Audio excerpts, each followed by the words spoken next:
This is Leaders in Finance, a podcast where we find out more about the people behind a successful career. We speak with the leaders of today and tomorrow to discuss their motivations, their organizations, and their personal lives. Why? Because the financial sector could use a little more honest conversation. We'd like to thank our partners for their ongoing support. They are Kayak, EY, MeDirect, and Roland Berger. Your host is Jeroen Broekema. Welcome, listeners, to a new episode of Leaders in Finance. I'm very, very happy you're listening. And welcome to my guest today, Leda Glyptis. Thanks a lot for taking the time. Thank you for having me. I'm excited to be here. Wonderful. And it's hard to introduce you, actually, because apart from the fact that you hold a PhD from the London School of Economics, a school that I actually like a lot, you are called a fintech executive, you're called a former banker, a keynote speaker, an advisor, a non-executive director, a visiting professor, and also the author of 2 books. I mean, I could hardly, summarize all of this, but it's all true, right? It is all true. It is all true. I think when you hear your bio rattled out like that, the first thought I always have is, oh my God, I'm getting old. Because the reality is that, of course, I've been working for 25 years now. So if you add it up, it is long enough to have actually had a couple of changes to your career. So as you say, I started off as an academic. I worked in pretty traditional banking for a while. I've worked on the fintech side. Simultaneously, I did a lot of writing, speaking, started advising companies. In the last couple of years, I work exclusively as an advisor for companies of all sizes. And I continue writing because I quite like it. But yes, you could say that it's what you get for being of a certain age and very impatient, always wanting to do the next thing and the next thing.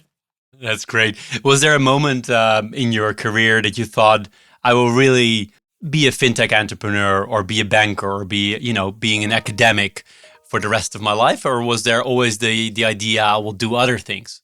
Very good question. I really wanted to be an academic, actually. I really wanted to be an academic. If you asked me up until my early 20s, it never crossed my mind to be anything else. But the way the timings of finishing my PhD and scholarships and this and that worked out, I did a series of applications for an academic job, didn't get one. And I don't have a financial safety net. I don't come from a family that could support me much beyond my university years. So I didn't have the option to go again. So I found myself not being able to pursue the dream and going, oh, what now? And actually having to find a new dream, find a new thing. And I fell into finance completely by accident. And to be honest with you, I'm a political scientist by background. I'm quite outspoken, creative, quite left-leaning.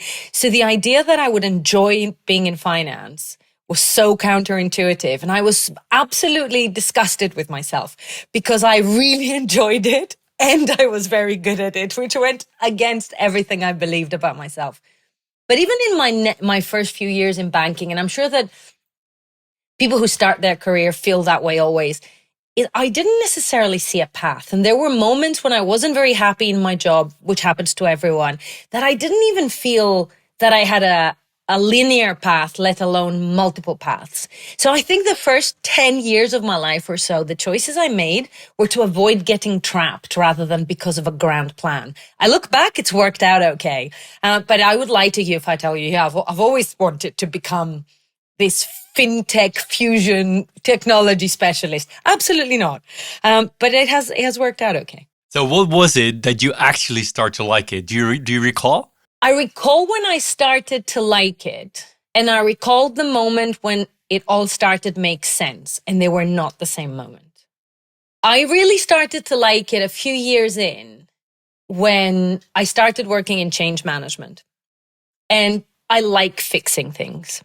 And I particularly like getting, if you know and like the London School of Economics, it is actually the motto of the school. I like getting to the roots of things. I like getting to the causes of things. So working in change management was actually brilliant for me because it allowed me to play to my strengths, but also to be in pockets of the organization that wanted to change. Usually because something had broken or a regulator had said so. But it meant that you stopped going against the grain when you wanted to make change happen. And that's when I started liking it.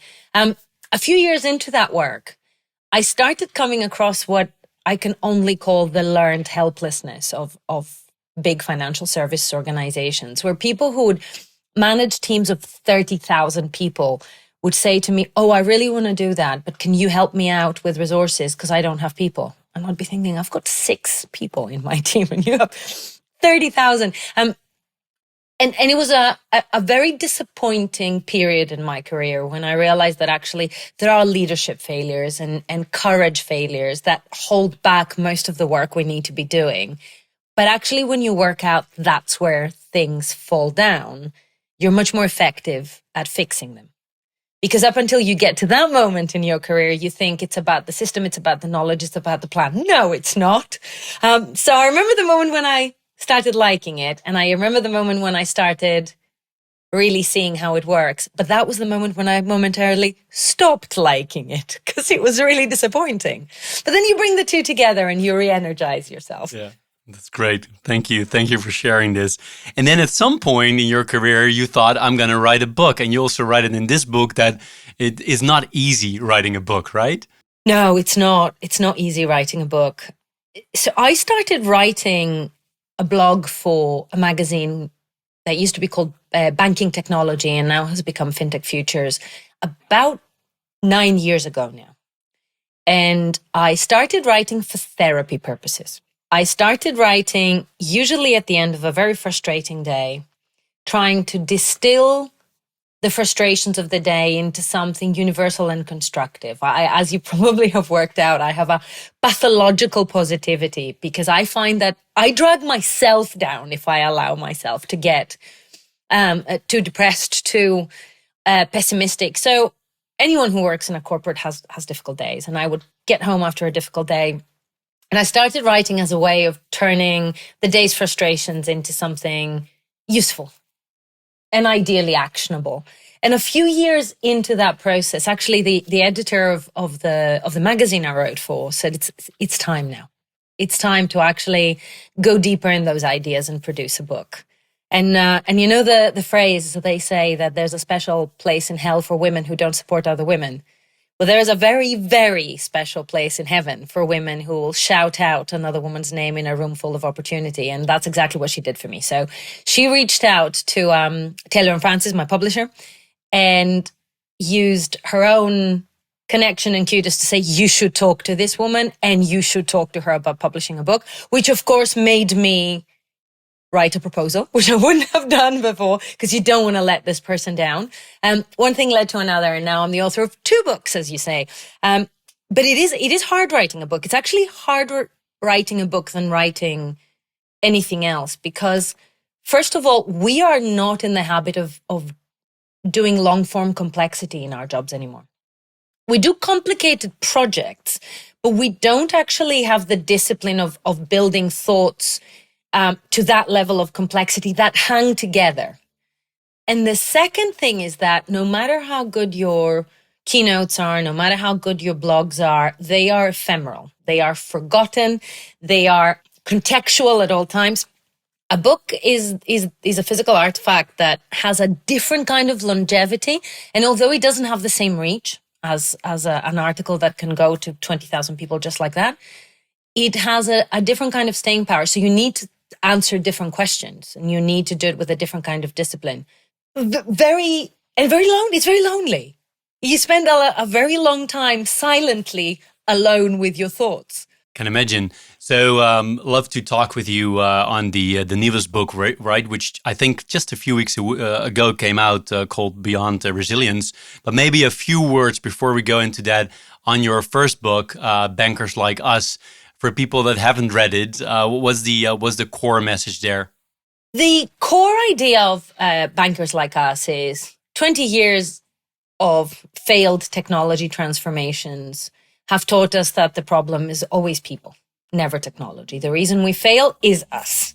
And the reason we fail isn't us being obstructive in dramatic ways. It's actually human weakness, habits getting in the way of intentions. We fail in very predictable and human ways. But because the failures are human, so are the solutions. So it's people like us who are in the way of everything we want to achieve, but also we are the only way to fix those things. And so, true to my very optimistic nature, the book is broken down into things that individuals at all levels of the organization can do differently, starting tomorrow, without leading a revolution, at an individual, team, and organizational level. So there is a sliding scale. Some of the things only the CEO can do, others we can all do, to both move things forward and reduce the frustrations that we all carry, as if it was normal to feel that level of frustration at work all day, every day. So, and then the second book, which I just referred to, you started writing that one. Was there a trigger event or something that you said, this is the topic where I want to write my second book about? Yes, there was. As I was writing my first book. What happens usually? I read in a novel recently that as a journalist, when you're done researching a story, when you stop taking notes, when sources speak, because you know the answers. There was a moment in a book when you know that you're done writing. Now you need to edit it, you need to give it shape, but like you've said what you wanted to say. And because my first book is actually very aligned to the work I do as an advisor, to my keynotes, to my articles, I was like, I don't want to do this anymore. I know the answers now, I'm done. Like, I'm going to put it to the side and I'm going to work on the other side of the question. And it's that simple. It's if 95% of startups and 70% of digital transformations in financial services fail, and we've been doing this for over 20 years now in digital, the success rate is small, but it's big enough for us to actually ask the question, what do they have in common? And thankfully, as I say in the introduction of the book, my publisher walked me back from the brink and was like, no, finish the first book first, then you do this. But it was interesting for me to do this because when I started writing, I didn't already know the answer. I had some inklings, obviously I did, but I couldn't tell you that I knew the answer. And there have been things in the book that surprised me, and there have been things in the book, findings in my research that make me uncomfortable. As a practitioner, I'm like, I don't want to do that. I know that you're all telling me that it works, but I don't like it. So I don't want to do this. So when you refer to they, right, they have success, like who are you talking about? Fintech businesses, but is this also about banks, about other financial institutions? Who is they? That's a very good question. And the answer to that is I interviewed a mixed group of people. I interviewed 65 people who have varied backgrounds. It's a combination of practitioners inside very large organizations, and I have some huge banks represented there from all over the world. Founders who succeeded, founders who failed, founders who did both. I have a couple of regulators in there for good measure. So the idea was people who are on a variety of journeys of transformation or of building new things for the first time in financial services, at different stages of their journeys, but all several years into their journeys, so that they could actually have that element of reflection. And I'm not asking anyone to say, tell me the secret to your success, but it's more observations of things that worked, things that didn't work, things that actually worked because having done them a certain way the first time round, they didn't. They did them differently the second time round, knowing the lessons of the first rodeo, as we speak. You're listening to Leaders in Finance with Jeroen Broekema. Were all these people immediately willing to join you in these conversations, or were there a lot of people that said, no, I don't want to do it, or I want to do it anonymously or otherwise? The vast majority of people, surprisingly, said yes.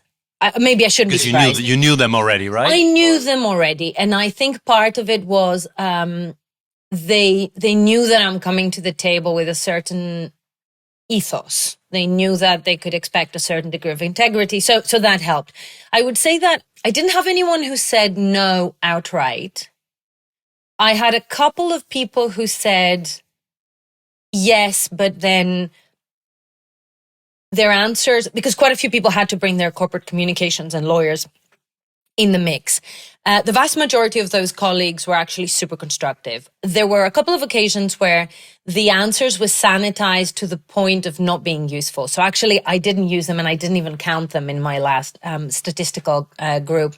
And then I have a small subset of interviewees who, during the course of the interviews, asked to be unnamed because of where we ventured. So there are a couple of people, there's one occasion, one particular company that is mid-litigation with their investors. They had an incredibly rich set of pointers around their own experience of picking their investors poorly. And I had to make a choice.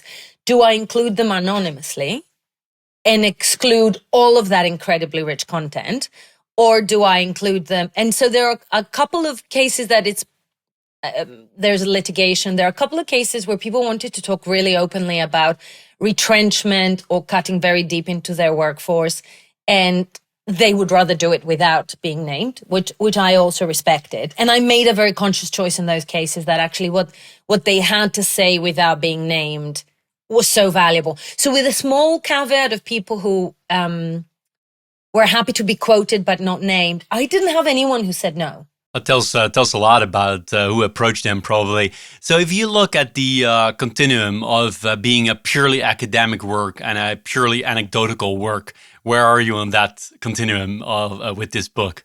I would say somewhere in the middle, because you can't get rid of your academic training fully. So I have applied some behaviors and methods that you wouldn't if you weren't a bit of a geek. So like I have a full research log and I had a control group, but an academic piece of research would need a theoretical framework, which I don't have.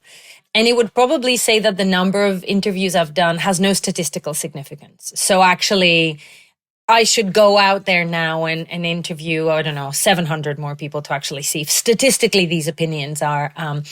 There was a bit of rigor in my research to ensure that I didn't create bias in my answers. There's definitely bias in the sample because I picked people that I respected and I wanted to know their opinions. That I admit readily. So I tried to apply all of my academic training to remove bias in my research.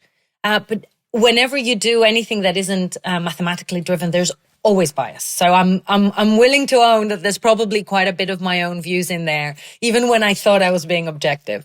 Right. Yeah. No, it's also what you describe in the preface. As a former banker myself and a semi-entrepreneur, fintech entrepreneur, and now a full entrepreneur, obviously it's great to read, right? Because there's a lot of things in there that's also inspiring. Because when you read it, you're like, hey, I'm doing this, or I'm not doing this, or actually I'm on the right track. It feels hard, but this is apparently right. So maybe that word hard is a good segue into a topic I like to discuss with you, because many, many times during the book, it comes back that it's hard work. You literally use that word all the time, right? So tell me more, because I know a lot of people that are not entrepreneurs or people that want to change things think like, yeah, it's easy, right? It's the same as I see your book behind you right now. It's there, right? But it doesn't feel like it was a hard work going in there, but it was.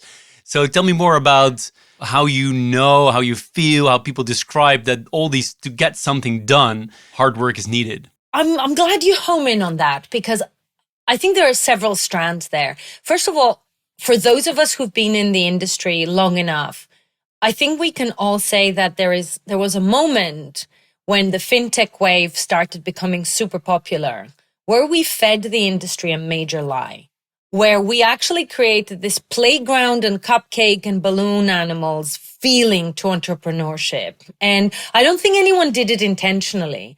But it was a moment where a lot of corporates lent in and started giving small amounts of resources for innovation theater and fintech showcases. There was a lot of cheap, free, stupid VC money, whichever way you want to talk about it. And it all of a sudden seemed like entrepreneurship was a fantastically appealing, and if not easy, viable route. And that's a lie. Like, entrepreneurship is extremely hard. Failure rates are off the charts highs, even if you have money and support. And the reality is that building something brand new that has never existed before without a blueprint is not for everyone. And even those that are actually talented for this kind of work find it difficult. It's frustrating. It's lonely. You never know. Am I halfway through? Am I a tenth of the way through? Am I even going in the right direction? Which way is up? So I think it is absolutely imperative that we move away from that naive view that entrepreneurship is great fun. I mean, I remember that anyone who did well at work was asked about 10 years ago, why are you not doing your own thing? It's like, what kind of a question is that? Why don't you ask me, why am I not a dentist? Those things are not interchangeable. So I think we need to move away from that view that entrepreneurship is just a thing that's available to all. It's not. It's extremely difficult to do brand new things. It's extremely difficult to have the discipline to know when to listen to advice, when not to, when to spend time, when not to, when to take money, when not to. It takes a particular skill set that isn't interchangeable with being good at doing something similar in an established organization.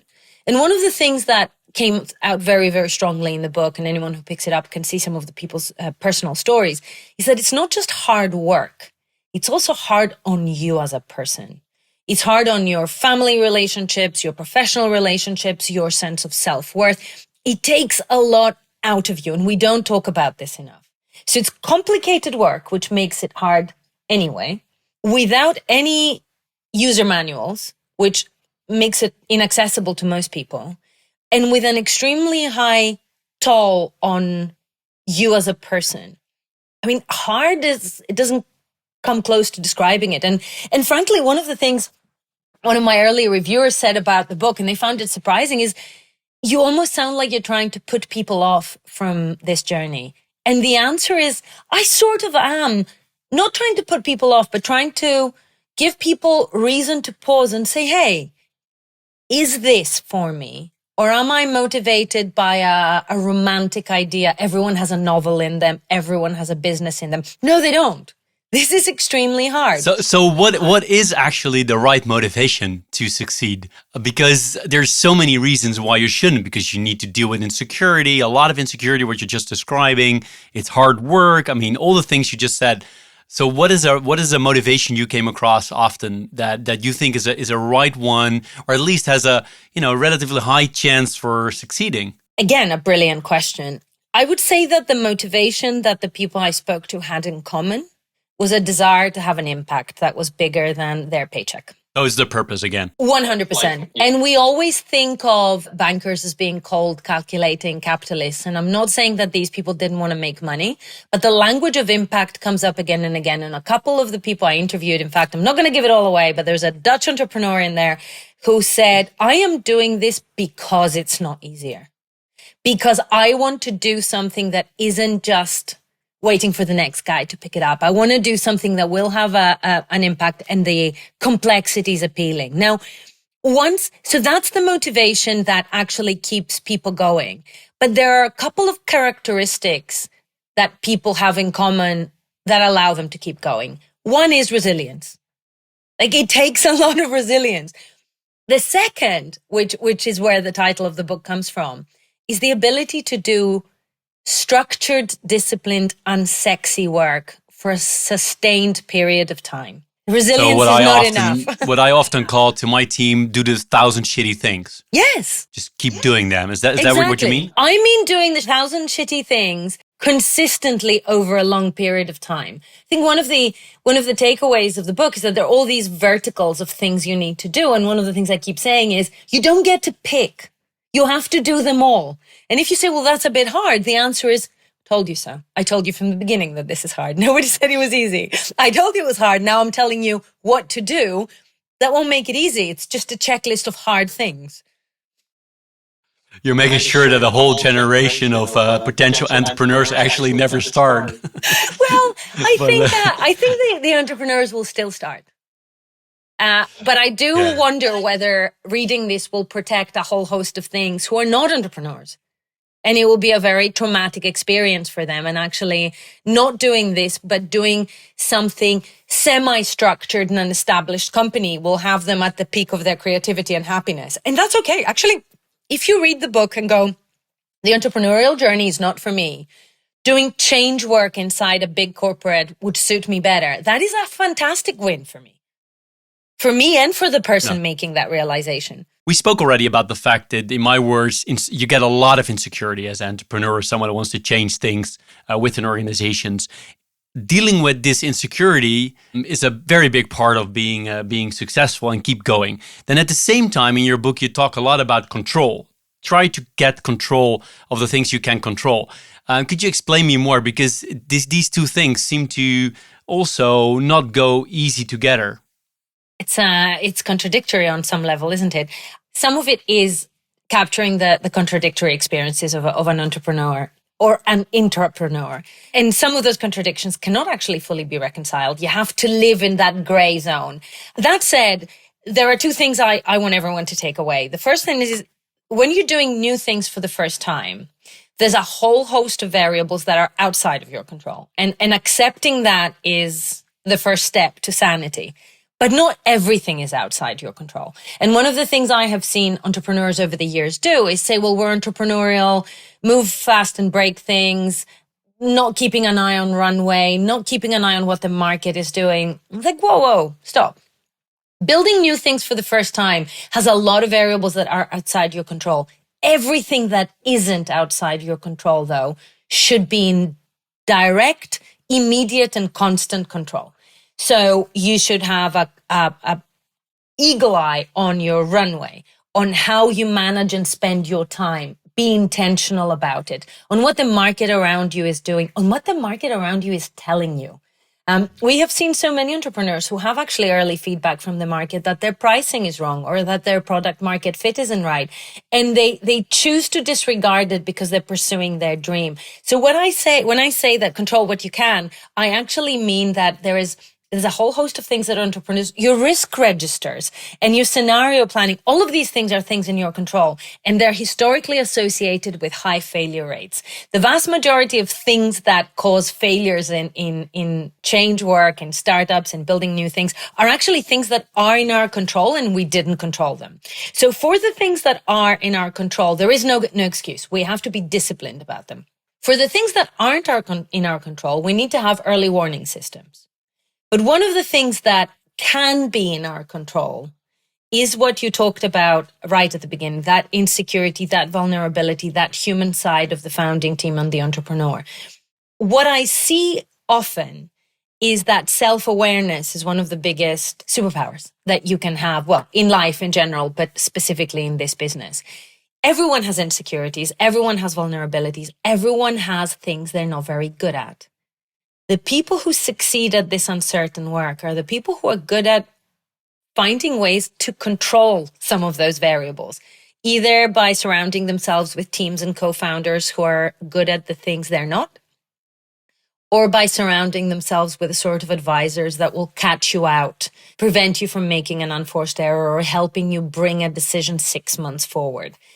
Can you control your own vulnerabilities, insecurities, mistakes? Never fully.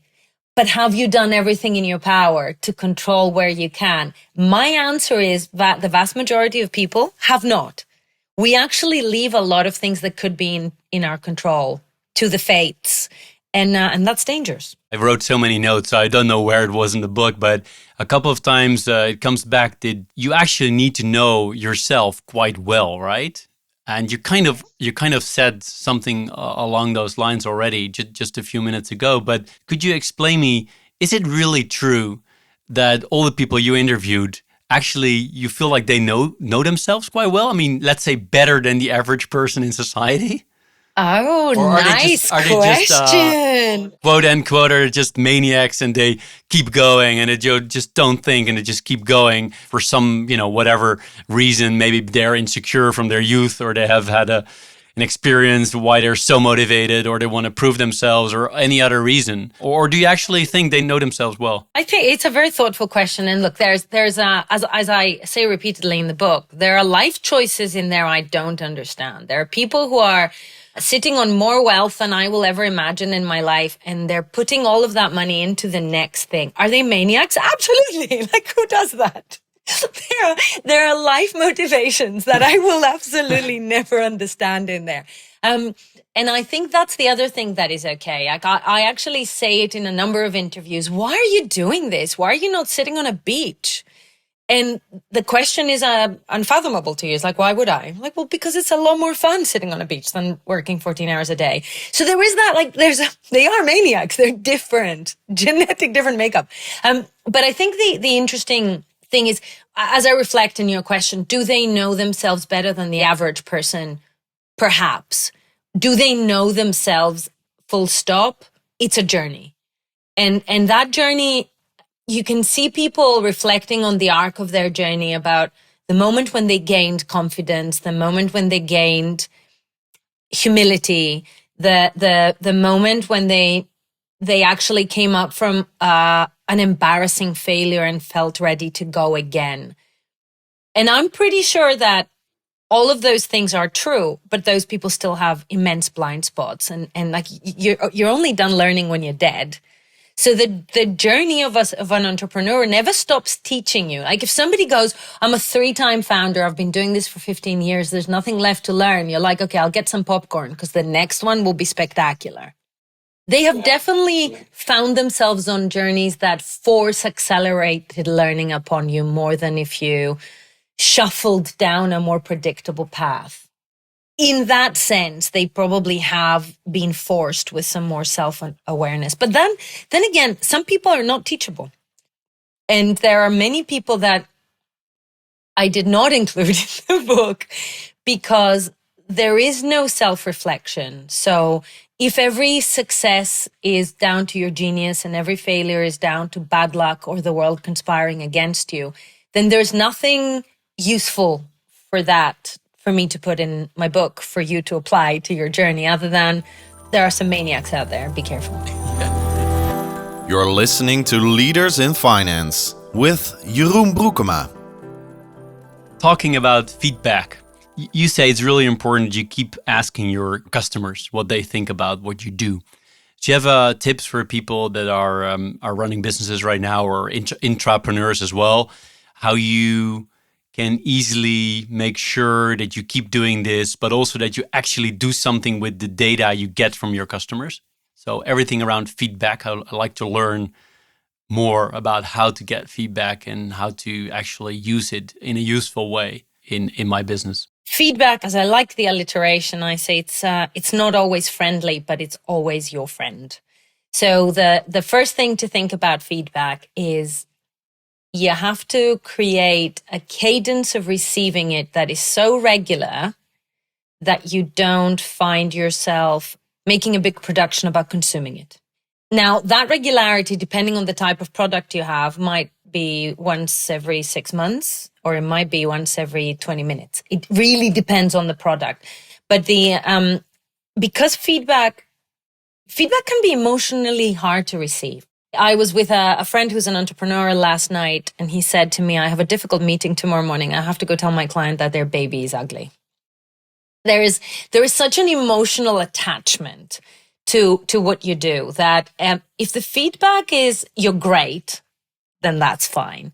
If the feedback is, have you thought about this? You have a blind spot there. You have overestimated the appeal of your product. It feels personal, and it is very common that there is either resistance to the source or resistance to the accuracy. And people are more likely to either ignore feedback or go out to validate it ad infinitum if they disagree with it. So how can you create a cadence of feedback that is consistent enough that you have context for it at all times? So make your feedback cadence very regular. The second thing is identify the areas that you need real-time feedback to be feeding into your decision. So if you're in the early stages of a product build, you need product market fit, you need product pricing fit, and you need a good sense of whether the two actually marry up nicely. Because we have seen a lot of ideas fail because the market for the thing was there, but not at the price point required. So there are some interesting use cases in the book about people who actually started building their operational capability to deliver their business and going early out into the market to work out what price point the market could take so that they didn't build an organization that was too heavy for the product. Equally, there is another story in the book that says we built a Ferrari for a market that wanted a bicycle. They didn't mind the Ferrari, but they were only ever going to pay for a bicycle, and we could have built a bicycle. So there's a type of feedback that you want super early on around the existential feedback. Does anyone other than you want this thing built? Do they want it enough to pay for it? Do they want it enough in enough numbers and enough price point to pay for your business? And then as you go through your journey, if you're a service business, you need to have service quality agreements and that all the time, but also competitive landscape feedback. You will become obsolete. Somebody might be telling you and you might not be listening. How do you make sure you're listening? You make sure that that feedback is constant. One of the founders I interviewed in the book, he said he has a series of advisors around him who help him avoid 2 unforced errors a year. Doesn't need more than that. Because if he avoids 2 mistakes that he would have otherwise made, he's ahead of himself. So it goes back to what we were saying earlier about your own personal blind spots. How do you protect yourself from the things you're not very good at? And then how do you protect your organization from becoming egotistical? Because it's very easy to be like, I have a vision and I will stand on this hill with my flaming sword and I will go against the odds and against the world. Very heroic, very misguided. At all points, the market gives you feedback and you need to hold the line. I mean, one of the entrepreneurs I interviewed said, if we had listened to what the market wanted, we would never have had Spotify. Perhaps. But Spotify actually did listen to what the market wanted about how they wanted to consume music and how I don't like buying a full album when I only listen to one song. They actually did listen to what the market wanted. They just didn't listen to how the market wanted to consume a particular thing. And didn't try to price Spotify the way they price your average CD. So actually, I would argue that, yes, they did listen to the market, but they listened to what the market was saying. They didn't listen out for what they wanted to hear. So feedback operates on 2 levels. Put yourself in a position where you're constantly receiving feedback and put yourself in a position where you're forced to reflect on it. Because it's very easy to go, no, that doesn't apply to me. I've got a vision. I don't need to listen to this. I'm going to do my thing and I'm going to prove everyone wrong. So if you put a lot of different ingredients from your book together, right? You have resilience, you have people that really, really want to go for it, that are willing to do the extra mile, to go the extra mile, to do the hard work, disciplined. They need to surround them with people, get feedback. So these are all very important ingredients. Am I missing ingredients here? You also state in your book that you make sure you have people on the journey that actually become your, the camaraderie you talk about, right? You need people to share things, to share the highs and the lows on your journey. What am I missing things here? Crucial things? I mean, obviously we can say you should buy the book and read yourself. Yeah, buy the book. Is there another important ingredient that I'm missing here? I would say there's 2 more ingredients that are key. And I guess absolutely everyone should go buy the book. You are right that I do talk about the fact that there is no hard and fast pattern emerging around what type of team succeeds. Actually, you could have founders that don't go all the way together. You have people that start on their own, teams that stick together. There isn't one shape that works, but there is one shape that doesn't work, and that's alone. How you configure the team doesn't matter, but there needs to be a team that shares the load for the journey because it is a pretty long journey. I would say the 2 ingredients that we haven't touched on that are, we touched on things like product market fit, pricing, operating costs. These things are super important. Talent, the team, super important. I would throw 2 more things in the mix, which sound counterintuitive when you're talking about building new ventures. One is governance. Both too much of it and too little of it is a terrible, lethal mistake. But finding the right shape of governance that protects you and gives you the right skeleton for growth for your venture is an exercise that you have to spend some time in. If you're an independent venture, that means getting the right investors in. The wrong investor can burn you really badly. If you're a subsidiary owned by a parent company, it's about how you manage that asymmetry. It has to be intentional. It has to be a job. It can't just be done as an afterthought. And if you're transforming your own business, you need to allow for the fact that headspace is currency and you need to manage it. So the answer is very different depending on what you're trying to transform, what you're trying to build, but getting the governance right is absolutely key. The second thing as a sort of parting thought is time. The concept of time came up again and again in interviews. Things like the right timing. Are you too early? Are you late? How do you manage that? The idea that you can actually be early intentionally and then it's a strategic strength. How time plays into this is actually a very powerful thing. But I'll tell you the one thing that made me deeply uncomfortable in the interviews, but it came out with incredible consistency. It is that the most important thing you need to do when you're building things that nobody built before is you need to be extremely intentional about how you spend your time. And you need to be intentional about how you spend your time towards the things that are important to the thing that you're building. We said right at the beginning that impact and a vision of what you're trying to achieve is key. So spending time to make sure that the choices you make hang together with that vision, with that mission, with that impact is important. Equally, spending time to check that the things you're doing are not counterproductive. I've got a mechanism for gathering feedback. Am I listening to it? I've got a mechanism for getting advice. Is it working? I've got a mechanism for market feedback. Am I actually adjusting my product roadmap accordingly? But the thing, that sounds logical, right? I'm saying it. It makes sense to me. It makes sense to you. But when you talk to founders about how they do it, they talked about spending a year whiteboarding before they actually started building anything to make sure that they had held themselves to a higher standard about the kind of company they want to be, the kind of product they want to be. I spoke to 2 co-founders who sat down when they had no money and no customers and created the most extensive agreement I've ever seen of how they would make decisions when things were in play, so that they could have a guiding light for themselves. A different entity, a fully owned subsidiary by a bigger company, spent almost a year working out what their unit economics needed to be before they wrote a single line of code so that they can provide financial inclusion products and affordable lending meaningfully. Now, when you're working against the clock of either diminishing runway or having no money and spending your own savings, or working for a big company that spends a year making a decision and then wants you to build everything in 5 minutes, spending that time is a really hard decision to make. Because time is the thing you feel you need to spend towards proving that the thing is real so that you can get to the next stage of evolution. And yet spending that time intentionally and upfront on things that are foundational but don't actually deliver demonstrable value in the medium term.